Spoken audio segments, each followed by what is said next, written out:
जयपुर से इस वक्त की बड़ी और अहम खबर से आपको रूबरू करवा रहे हैं, जहां जयपुर के मानसरोवर थाना क्षेत्र से बड़ी खबर सामने आई है। आपको पता है, हीरापत पर डकैती की वारदात को अंजाम दिया गया है। हथियार की नोक पर 5 बदमाश घुस गए थे। आपको पता है, हथियार की नोक दिखाकर 5 बदमाश घर में घुसे, जिसके बाद नकाबपोश बदमाशों ने परिवार को बंधक बनाकर डकैती के इस वारदात को अंजाम दिया। 10,000 की नकदी और मोबाइल लेकर बदमाश मौके से फरार हो गए। पड़ोसी बुजुर्ग महिला के चिल्लाने पर पूरे घटनाक्रम की पुलिस को जानकारी मिली। सूचना पर पहुंची मानसरोवर थाना पुलिस, जो कि जांच पड़ताल में जुटी हुई है। प्रोबेशनर आईपीएस हरिशंकर और एडीसीपी साउथ जो पुलिस प्रशासन है मौके पर पहुंच गया है, जिसके बाद सीसीटीवी के आधार पर पुलिस बदमाशों की तलाश में जुटी हुई है। जयपुर के मानसरोवर थाना क्षेत्र की ये बड़ी खबर सामने आ रही है, जहां हीरापत पर डकैती की वारदात को अंजाम दिया गया है। आपको जानकारी दें, हथियारों की नोक पर 5 बदमाश घर में घुसे और नकाबपोश बदमाशों ने परिवार को बंधक बनाकर डकैती की वारदात को अंजाम दिया। 10,000 की नकदी और मोबाइल लेकर बदमाश मौके से फरार हो गए, जिसके बाद पड़ोसी बुजुर्ग महिला के चिल्लाने पर पूरे घटनाक्रम की पुलिस को जानकारी मिली, जिसके बाद मानसरोवर थाना पुलिस की टीम मौके पर पहुंची, जिसके बाद प्रोबेशनर आईपीएस हरिशंकर और एडीसीपी साउथ भरत लाल मीणा ने पूरे मौके का जायजा लिया। सीसीटीवी के आधार पर पुलिस बदमाशों की जांच में जुटी हुई है। जयपुर के मानसरोवर थाना क्षेत्र की ये बड़ी खबर आपको बता रहे हैं, जहां पर डकैती की वारदात को अंजाम दिया गया है।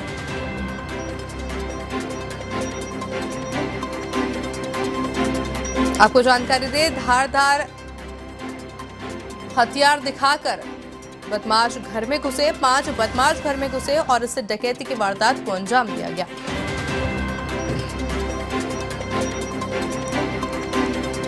जिसके बाद पड़ोसी बुजुर्ग महिला के चिल्लाने पर पूरे घटनाक्रम का खुलासा हुआ और पुलिस को जानकारी मिली, जिसके बाद सूचना पर पहुंची पुलिस ने मौका मुआयना किया और तफ्तीश में जुट गई। सीसीटीवी के आधार पर बदमाशों की जांच की जा रही है।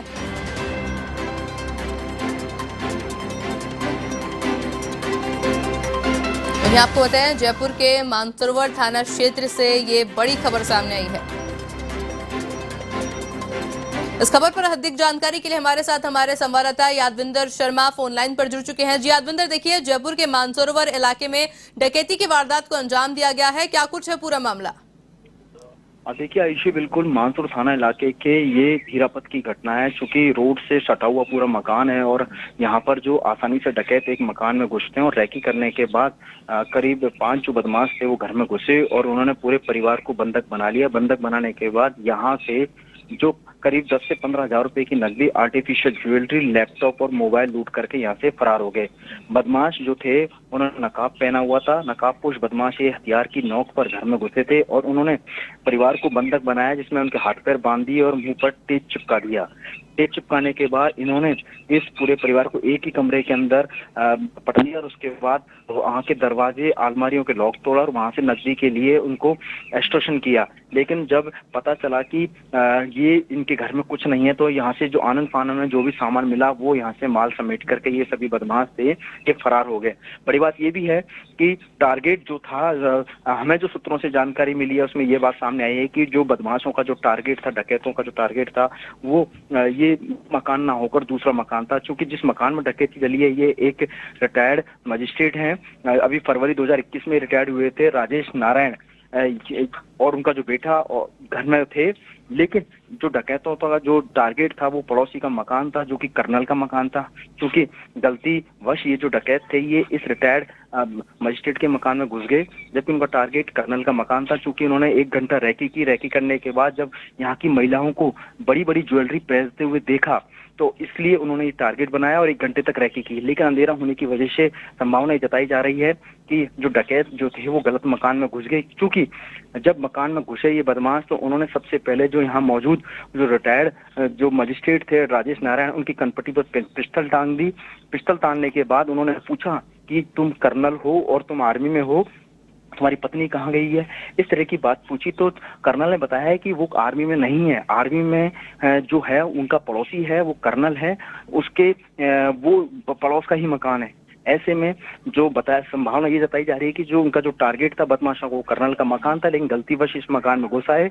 लेकिन जब घर में घुस आए तो उन्होंने आनंद फानन में जो भी सामान यहाँ से मिला वो यहाँ से लूट करके फरार हो गए। अच्छी बात यहाँ पर ये रही कि जो रिटायर्ड जो मजिस्ट्रेट है उसने अपनी जो ज्वेलरी थी, ओरिजिनल जो ज्वेलरी थी और साथ में जो नकदी थी वो लॉकर में रखी हुई थी। ऐसे में एक बड़ी मात्रा में जो कैश जाने से लूट गया और जो ज्वेलरी जाने से लूट गई। लेकिन घटना का पता उस वक्त चला आयुषी जब जो महिलाएं जो घर से घूमने के लिए बाहर निकली थी तो वो यहाँ पर आई। आने के बाद उन्होंने घर के अंदर देखा तो उनके घर में कोई भी सदस्य मौजूद नहीं था। उन्होंने कमरे के अंदर जाके देखा तो हाथ पैर उनके बंधे हुए थे, मुंह पर टेप चिपका हुआ था। ये देखते ही जो उनकी पत्नी थी राजेश नारायण की, वो घबरा गई और उसके बाद उन्होंने पड़ोसियों को जोर जोर से चिल्लाया और बुलाया। बुलाने के बाद पुलिस को सूचना दी गई। सूचना मिलने पर पुलिस की टीम आई और एफएसएल की जो टीम है वो भी मौके पर आई और उन्होंने पूरे सबूत जुटाए। बहरहाल सीसीटीवी के आधार पर अब जो पुलिस है इस पूरे प्रकरण की जांच पड़ताल कर जो बदमाश हैं जो यहाँ से लूट डकैती डाल के गए उनकी यहाँ पर पुलिस तलाश में जुट गई है। जी यादविंदर, साथ ही में देखिए जिस तरह की जानकारी सामने आई है उससे साफ तौर पर पता चलता है कि कर्नल का मकान था वो चोरों के निशाने पे था। तो क्या प्रशासन द्वारा कर्नल के घर पे सुरक्षा व्यवस्था मुहैया करवाई जाएगी? देखिए, चोर नहीं थे, ये डकैत थे, पेशेवर बदमाश थे और बदमाशी कर के मकसद से यहाँ पर घुसे थे, डकैती डालने के मकसद से घुसे थे। और जो कर्नल के बारे में जो जानकारी मिली है, ये जो रिटायर्ड मजिस्ट्रेट है उसने यहाँ पर पुलिस को जानकारी दी है कि उन्होंने सबसे पहले आर्मी के बारे, कर्नल के बारे में जानकारी मांगी थी इन डकैतों ने।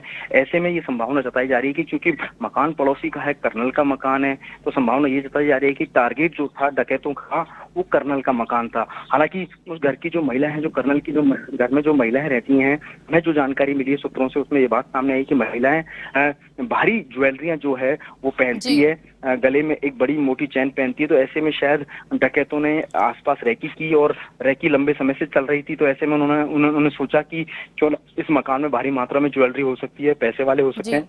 ऐसे में उन्होंने कर्नल के मकान को टारगेट चुना था। लेकिन गलतीवश हो सकता है अंधेरे की वजह से या गलतफहमी की वजह से ये जो बदमाश थे ये इस रिटायर्ड मजिस्ट्रेट के मकान में घुसा है और उसके बाद यहाँ से डकैती डाल के चले गए।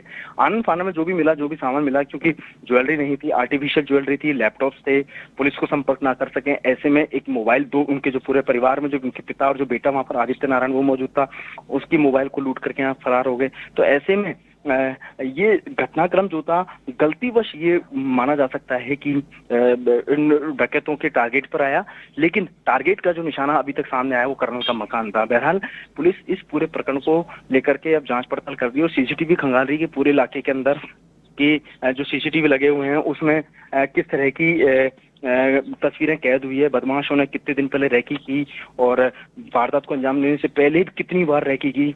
लेकिन एक बात यहाँ पर हम जब मौके पे आए, हमने तस्वीरें देखी है, तो जो डकैतों के लिए सबसे सॉफ्ट जो रास्ता था वो बाईपास का था, क्योंकि न्यू सांगन रोड बिल्कुल 3 से 4 मकान छोड़ के ही है। तो ऐसे में ताकि उनको भागने में आसानी हो सके, ऐसे में उन्होंने इस रास्ते को चुना और आसानी से यहाँ पर वारदात करके यहाँ से रफू चक्कर हो गए। जी यादविंदर, आपका बहुत बहुत शुक्रिया हमारे साथ जुड़ने के लिए और तमाम जानकारी हमारे साथ साझा करने के लिए।